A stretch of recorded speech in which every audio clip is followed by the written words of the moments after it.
비 그친 계곡에서 3월이 중순에 이른 둘째 월요일이다. 일요일은 가뭄 해소에 흡족하지 않았지만 기다리던 비가 내렸다. 반가운 비를 몰아온 저기압이 완전히 물러가질 않아 날이 밝아와도 하늘은 흐렸다. 일반인은 일터로 향하는 출근 시간대에 나는 자연학교 등굣길에 오르면서 빈태낭을 둘러매고 등산 스틱을 챙겼다. 현관을 나서 집에서부터 걸어 창원대학 앞으로 나가 도청 뒤를 돌아갔다. 창원중앙역으로 향해 철길 굴다리를 지나 용추계곡으로 들었다. 비가 그쳐 등산로는 습기를 머금어도 미끄러질 정도는 아니었다.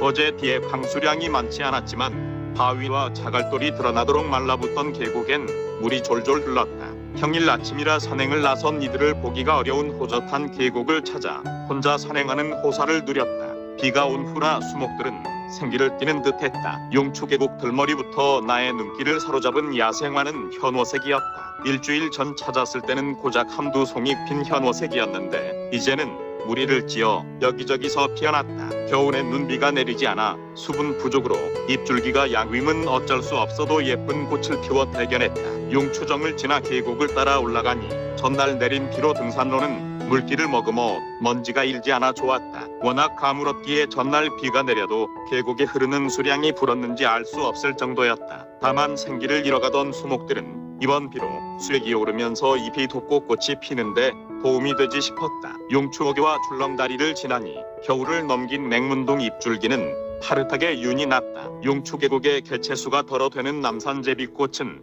꽃망울을 달고 나와 이제 꽃을 피우려는 즈음이었다. 우곡사 갈림길에서 보곡정을 향해 올랐다. 너럭바위 쉼터를 앞두고 야생화를 살피는 관찰 포인터가 한 군데 있었다. 일주일 전 다녀가면서 봤던 노루귀 군락지였다. 노루귀는 용추계곡 봄 야생화로는 가장 먼저 피었다. 연분홍과 하얀색 꽃을 맺은 연약한 꽃대는 어제 내린 비에 젖어 고개를 숙여 땅에 닿을 듯했다. 햇살이 번져야 꽃대를 일으켜 세워 화사한 꽃잎을 보여줄 듯했다. 가랑잎을 비집고 피어나던 노루귀를 한 번 더 살펴보고 너럭바위 쉼터로 오르니 생강나무가 노란 꽃잎을 펼치고 있었다. 도심에서 조경수로 가꾼 산수유 나무가 꽃을 피우면 산간 계곡에는 절로 자란 생강나무가 꽃을 피웠다. 산수유 나무와 비슷해 보이는 생강나무는 꽃술도 노랗게 달렸다. 산수유 나무는 사람 손길에 심어져 가꾸는데 생강나무는 바위 틈새도 가리질 않고 자랐다. 용추십교 근처에 이르니 꽃망울을 달기 시작한 남산제비꽃들이 많이 보였다.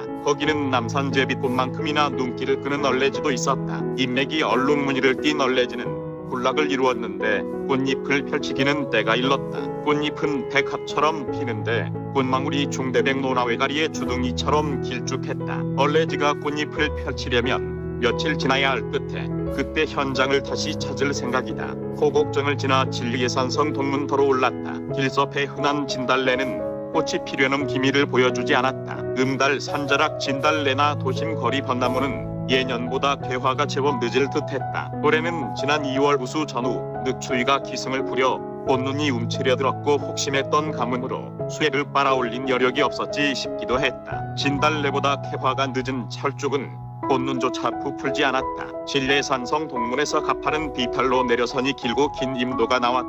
왼쪽은 시례송정으로 가는 길이고 오른쪽은 신안 신월로 가는 길이었다. 오른쪽을 택해 가면서 길섭에서 산나물을 몇 줌 캤다. 어제 내린 비로 생기를 되찾은 집신나물과 엉겅퀴였다. 지난번에도 채집했던 전우나물도 보였다. 가던 길을 멈추고 쪼그려 앉아 일용할 산나물을 마련해 평지마을을 지나 신월로 갔다. 22년 3월 14일